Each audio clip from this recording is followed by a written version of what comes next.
vez tuvimos aquí a un individuo, dijo un grueso hombre sencillo sentado a mi derecha, que se imaginaba ser una tetera. Y entre paréntesis, ¿no es sorprendente que esta manía se repita más frecuentemente entre los locos? Tal vez no haya un solo manicomio en Francia que no cuente con su tetera humana. La nuestra era una de fabricación inglesa, y cuidaba de pulirse a sí misma todas las mañanas con una piel de ante y con blanco de España. Además, dijo un hombre de alta estatura, sentado frente a mí, tuvimos no hace mucho a un individuo a quien se le había metido en la cabeza que era un asno, lo cual, hablando metafóricamente, diréis era muy cierto. Era un paciente muy molesto, y nos la veíamos negras para impedirle que traspasara todos los límites. Durante muchísimo tiempo se negó a comer otra cosa que cardos, pero no tardamos en curarlo de su idea a no permitirle que comiera más que eso. Se pasaba el tiempo soltando coces. Así, vean ustedes, así. Señor de Kock, le agradecería mucho que se comportase debidamente, interrumpió entonces una anciana señora sentada al lado del orador. Guárdese usted sus coces. Ha estropeado mi vestido de brocado. ¿Acaso es necesario ilustrar sus observaciones de tal modo impráctico? Nuestro amigo aquí presente podría haberle entendido perfectamente sin todas esas demostraciones físicas. A fe mía, casi es usted tan asno como aquel hombre infeliz creía. Sus patadas eran auténticas coces, por vida mía. Mille perdones, mademoiselle, replicó el señor Kock. Mil perdones. No tenía intención de ofenderla. Mamselle Laplace Monsieur de Kock solicita el honor de beber vino con usted. Y aquí Monsieur de Kock se inclinó, besó ceremoniosamente su propia mano y bebió con Mademoiselle Laplace. Permítame usted, mon ami, dijo el señor Maillard dirigiéndose a mí, ofrecerle un trozo de esta ternera a la señora Menholt. La encontrará usted especialmente delicada. En ese momento, 3 fornidos criados habían logrado depositar sin novedad sobre la mesa un enorme plato, o más bien un barco, que contenía lo que supuse era el monstrum horrendum, informe insculate adeptum. Sin embargo, un examen más atento me aseguró que se trataba tan solo de un ternerillo asado entero, apoyado entre sus rodillas con una manzana en los dientes, como se hace en Inglaterra para servir una liebre. Le agradezco, repuse. A decir verdad, no siento especial debilidad por la ternera a la santé. ¿Como dijo usted? Pues siento que no me cae bien. Prefiero cambiar de plato y probar un poco de conejo. Había varias fuentes sobre la mesa que contenían lo que me pareció ser un conejo ordinario, cocinado a la francesa, un delicioso morceau y digno de ser recomendado. Pierre, gritó mi anfitrión, cambie el plato del señor y sírvame un trozo de este conejo. Auchat. ¿De este qué? De este conejo. Pues bien, muchas gracias. Pensándolo mejor, me serviré un poco de jamón. A la verdad, pensé, uno no sabe nunca lo que come en la mesa de estos provincianos. No quiero en absoluto su conejo Auchat, ni tampoco, y por la misma razón, su gato al conejo. Y luego, dijo un personaje de aspecto cadavérico, situado hacia el final de la mesa, reanudando el hilo interrumpido de la conversación anterior. Entre otras extravagancias, tuvimos cierta vez a un paciente que se obstinaba en creerse un queso de Córdoba, el cual se paseaba con un cuchillo en la mano, pidiendo a sus amigos que probasen un poco de él. Vamos, trózame un trocito de mi muslo. Era un perfecto loco, dijo otro, pero no puede compararse con cierto individuo a quien todos hemos conocido, excepción hecha de este caballero extranjero. Me refiero a aquel hombre que se creía una botella de champaña y que estaba siempre haciendo pum y ps. De esta manera, mire, de esta manera. Y el orador, muy groseramente, según pensé, se metió el pulgar derecho en su carrillo izquierdo, restirándolo bruscamente con un sonido semejante al de una botella que se descorcha. Y luego, con un hábil movimiento de lengua, Emitió un agudo silbido que duró varios minutos, imitando la interrupción ruidosa de la champaña. Noté que esta conducta no fue precisamente del agrado del señor Maillard. Sin embargo, no dijo nada, y la conversación continuó, esta vez a cargo de un hombrecito delgado que usaba una enorme peluca. Había también un imbécil, dijo, que se creía una rana, a la cual por cierto se parecía bastante. Siento mucho que no la haya usted visto, caballero, agregó dirigiéndose a mí, pues le habría encantado realmente el aire tan natural con que actuaba esta persona. Si aquel hombre no era una rana, lo lamento mucho. Croaba más o menos así. Era verdaderamente la nota más bella del mundo. Un si bemol perfecto. Y cuando se acodaba sobre la mesa, así mire, después de haberse tomado 1 o 2 vasos de vino, y abría la boca, y revolvía los ojos así, los guiñaba con extraordinaria rapidez. Mire, de esta forma, puedo asegurarle, señor, que hubiera caído en éxtasis total frente al genio de este hombre. No lo dudo, le dije. Y también teníamos, dijo otro, a Petit Gaillard, que se creía una pizca de rapé, y que se sentía verdaderamente apesadumbrado por no poderse tomar a sí mismo entre el índice y el pulgar. Y también teníamos a Jules de Souriers, que era realmente un genio singular, que cuando enloqueció creyó que era una calabaza. Perseguía sin cesar al cocinero pidiéndole que lo usara para hacer un pastel, pero el cocinero se negaba, obviamente. Por mi parte no puedo menos de pensar que un pastel de calabaza a la de Chaulier hubiera sido un platillo exquisito. Me asombra usted, exclamé, y miré con aire interrogatorio al señor Maillard. Se rió este caballero. Excelente. A la verdad, no se asombre usted, amigo mío. Nuestro compañero es original. Es un drole. No hay que tomar al pie de la letra lo que él dice. Oh, dijo otro de los comensales. Pero también estuvo Buffon Legrand, otro tipo extraordinario en su estilo. El amor lo trastornó, y creía que tenía 2 cabezas. Sostenía que una de ellas era la de Cicerón, y en cuanto a la otra, se la imaginaba compuesta desde la frente hasta la boca por Demóstenes, y de la boca al mentón por Lord Brookman. No sería imposible que estuviese equivocado, pero lo hubiese convencido a usted que tenía razón, porque era un hombre de magnífica elocuencia, tenía verdadera pasión por la oratoria, y no podía dejar de mostrarla. Por ejemplo, tenía la costumbre de saltar así sobre la mesa, en esta forma, mire. En ese momento, un amigo del orador que se hallaba sentado a su lado le puso la mano en el hombro y le susurró unas palabras. De inmediato, el otro cesó de hablar y se dejó caer en su asiento. Y no olvidemos, dijo el que había estado en voz baja, a Bollard, la pirinola. Lo llamó así porque se vio atacado de la manera y de la manía singular, aunque no todo fuera de la razón, de que él se había transformado en una pirinola. Se hubiera muerto de risa viéndolo dar vueltas todo el día. Era capaz de pararse horas y horas girando sobre su talón, así, de esta forma, mire usted. Pero entonces el amigo a quien el orador había interrumpido antes le prestó a su vez exactamente el mismo servicio, y entonces gritó una anciana señora con una voz muy chillona. Su Monsieur Bullard era un loco, y un loco muy tonto por lo menos.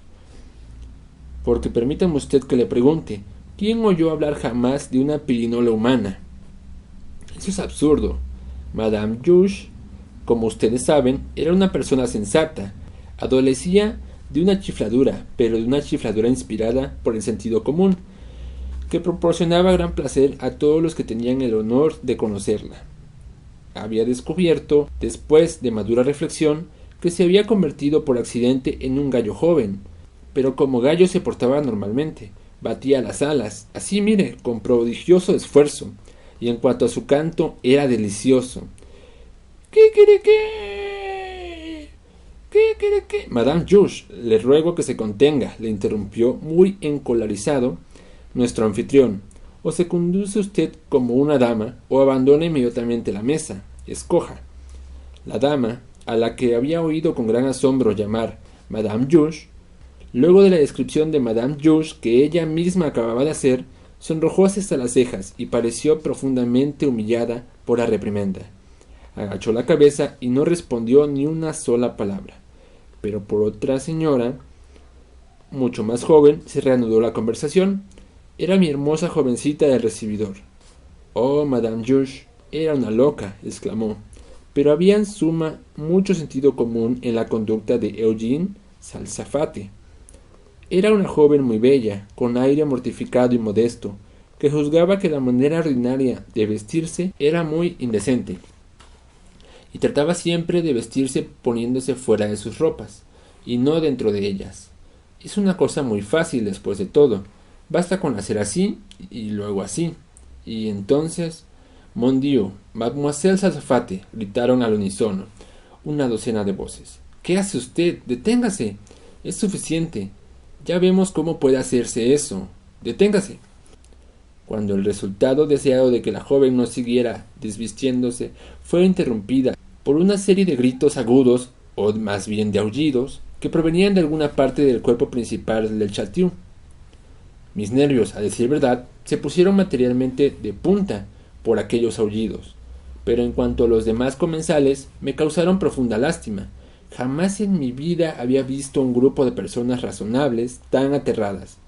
Se pusieron pálidas como cadáveres, se encogían en sus sillas trémulas y balbuceantes, por el terror que les atrapaba. Como para escuchar la repetición de los gritos, volvieron a repetirse, en efecto con más fuerza, como si se acercasen.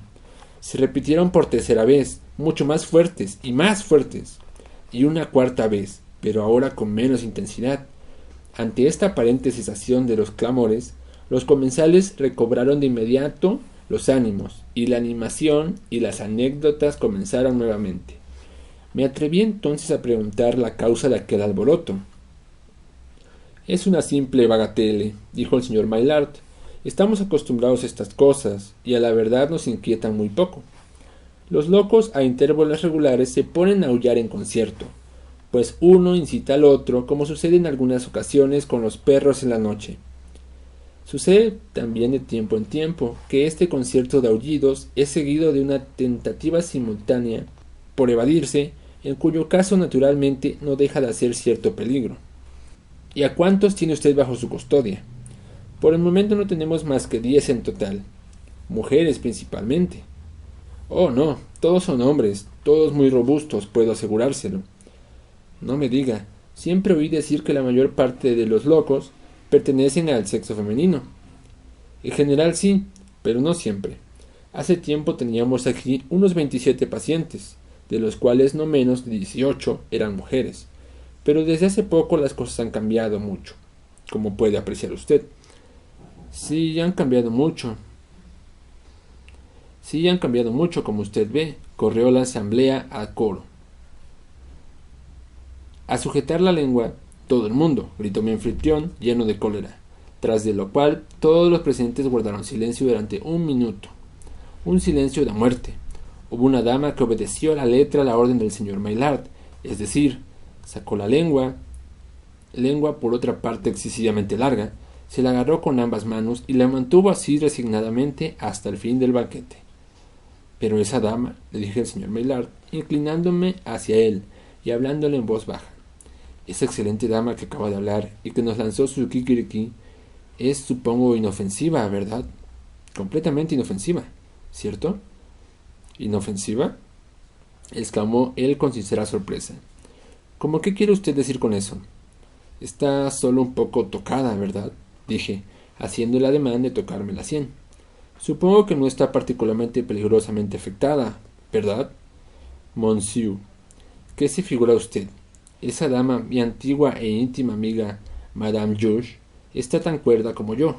Tiene sus pequeñas excentricidades, sin duda, pero usted sabe, todas las mujeres ancianas, todas las mujeres muy ancianas son más o menos excéntricas.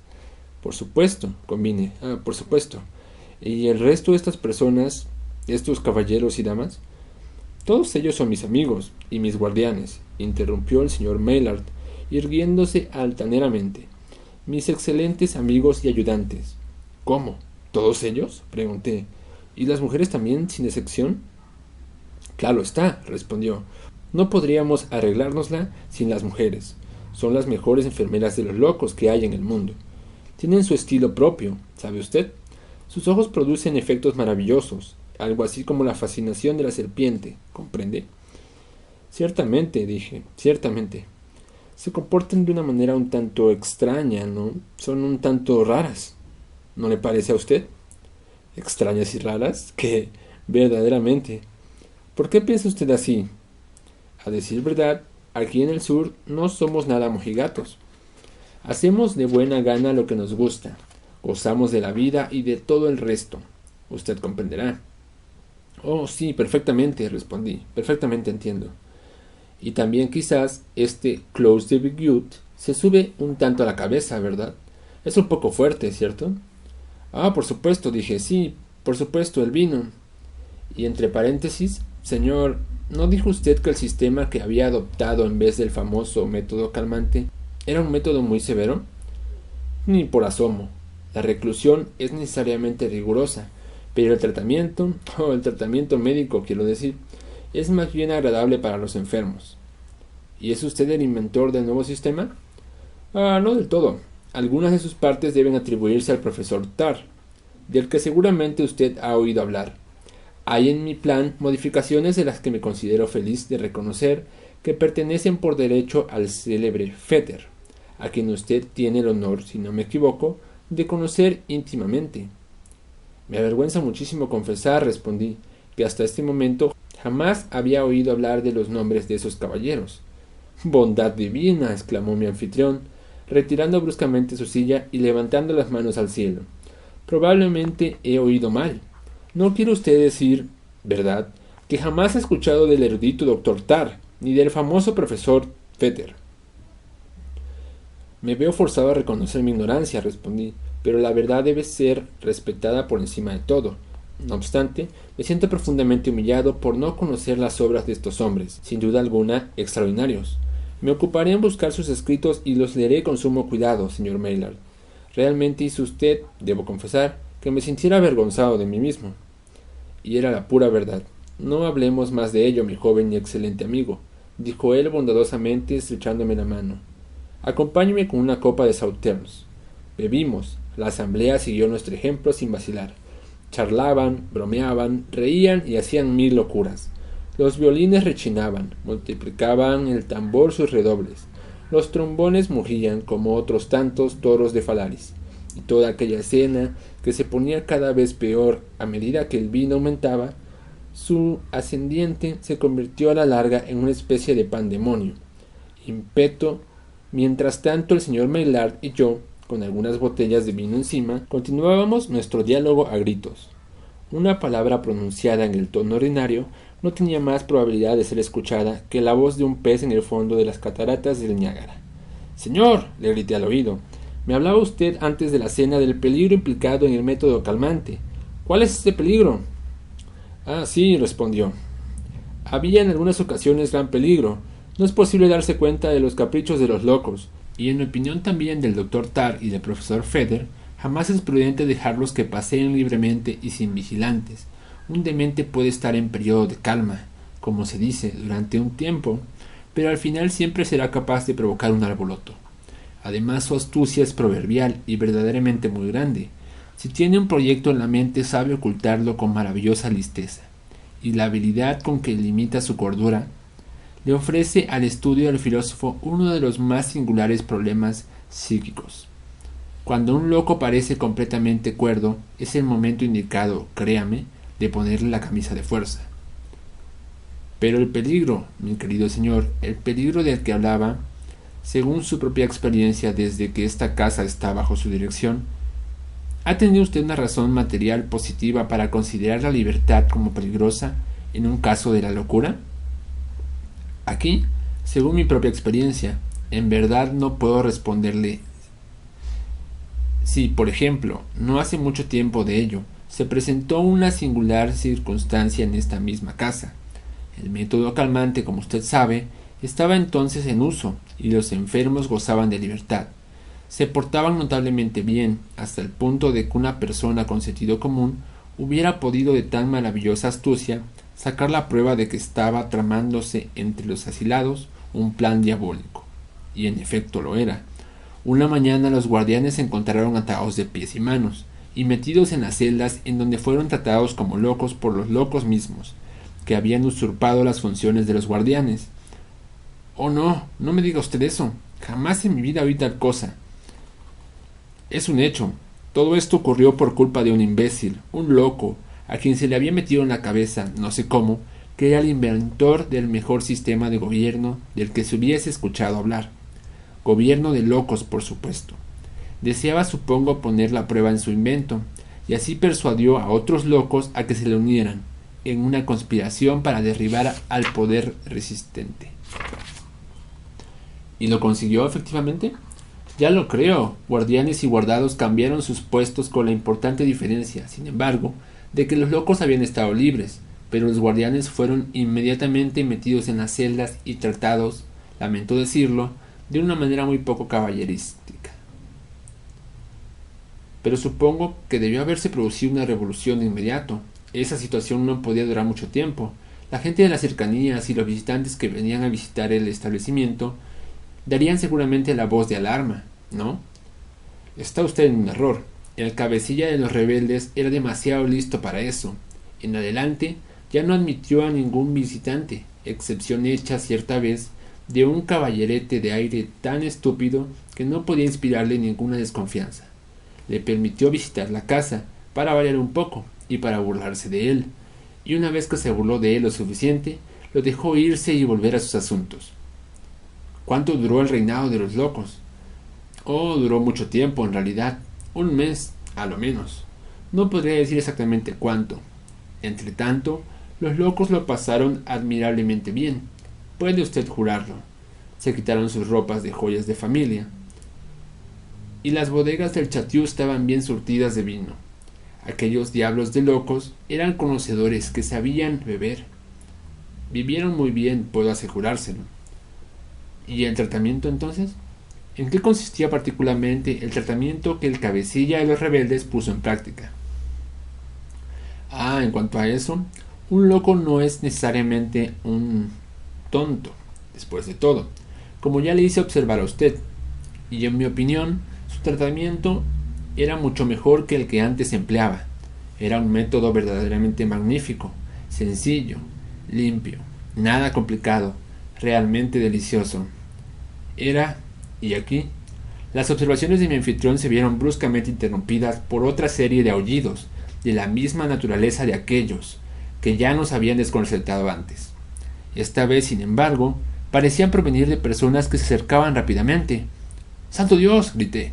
Los locos escaparon sin duda alguna. Mucho me temo que usted tenga razón, respondió el señor Maillard, poniéndose intensamente pálido.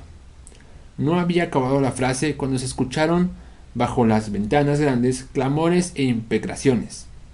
E inmediatamente después, fue evidentemente que algunos individuos de los que se encontraban allí se esforzaban por entrar a la fuerza en el comedor, golpeaban la puerta con algo que debía ser una especie de ariete o un acotillo, en tanto que las persianas eran sacudidas y empujadas con una violencia prodigiosa.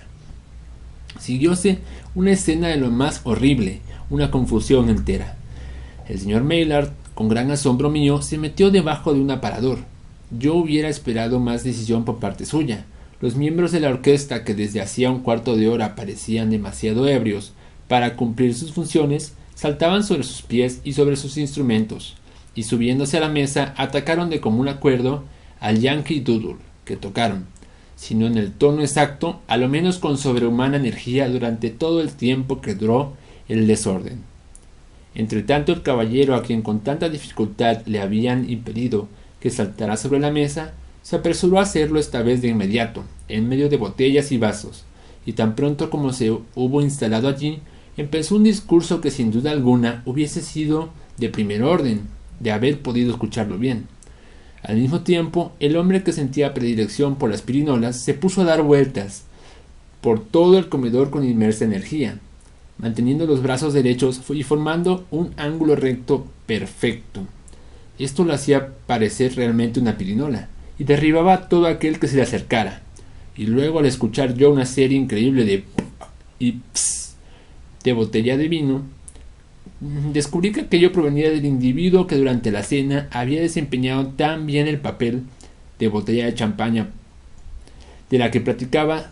Por su parte, el hombre rana croaba con todas sus fuerzas como si la salvación de su alma dependiese de ello, de cada nota perfecta que profiriera. En medio de toda esta batahola se elevó, dominando todos los demás ruidos, el rebuznar ininterrumpido de un asno. En cuanto a mi buena amiga, Madame George, parecía presa de tan horrible perplejidad que hubiera yo llorado por la pobre dama. Se mantenía de pie en un rincón cerca de la chimenea, y se contentaba con cantar a todo pulmón. ¡Kikiriki! Llegó por último la crisis suprema, la catástrofe del drama. Como los gritos, aullidos y kikirikis eran las únicas fuerzas de resistencia, los únicos obstáculos que se oponían a los esfuerzos de los asaltantes, las dos ventanas fueron rápida y casi simultáneamente forzadas. Nunca olvidaré la sensación de asombro y horror y terror que cuando vi saltando por las ventanas y cayendo sobre nosotros, en una mezcolanza, luchando, pateando y arañando, a un verdadero ejército aullante de monstruos, que primero tomé por chimpancés, por orangutanes o por enormes babuinos negros del cabo de Baeta Esperanza. Recibí un terrible golpe, después del cual rodé bajo un sofá y allí me quedé quieto. Después de haber permanecido allí unos 15 minutos, durante los cuales escuché con toda mi alma lo que pasaba en el comedor, obtuve al cabo una explicación satisfactoria de aquella tragedia. El señor Maillard, a lo que me pareció, al narrarme la historia del loco que había excitado a sus camaradas a la rebelión, no había hecho otra cosa sino relatarme su propia hazaña. Este caballero había sido en efecto 2 o 3 años antes director del establecimiento, pero después, habiendo perdido la razón, pasó a formar parte del número de los pacientes. Esto no lo sabía mi compañero de viaje, que me había presentado ante él. Los guardianes, en número de 10, fueron repentinamente atacados, primero y luego bien embreados y cuidadosamente emplumados, y por último encerrados en las celdas subterráneas. Durante un mes había permanecido allí, prisioneros, y durante todo este tiempo el señor Maillard les había prodigiado no solo la brea y las plumas, que era lo que constituía su sistema, sino también un poco de pan y agua. Día tras día una bomba les proveía una copiosa ración de duchas. Por último, uno de ellos, habiendo podido escapar por una cloaca, logró poner en libertad a los demás. El método calmante se ha impuesto de nuevo en el castillo, pero con importantes modificaciones. Sin embargo, no puedo menos de reconocer con el señor Maillard que su tratamiento era el más magnífico de todos los de esa especie. Como me hizo justamente observar, era un tratamiento sencillo, pulcro y no molestaba en absoluto. Era el que menos molestaba. Quédanme por decir unas cuantas palabras. Aunque he buscado en todas las bibliotecas de Europa las obras del Dr. Tarr, no he podido hasta hoy, y a pesar de todos mis esfuerzos, conseguirme algún ejemplar. Buena suerte. Muchas gracias por tu aportación. Tu apoyo me ayuda a dedicarme a eso a tiempo completo y mejorar a grandes zancadas. Pero te traeré nuevo y mejor material. Hasta luego.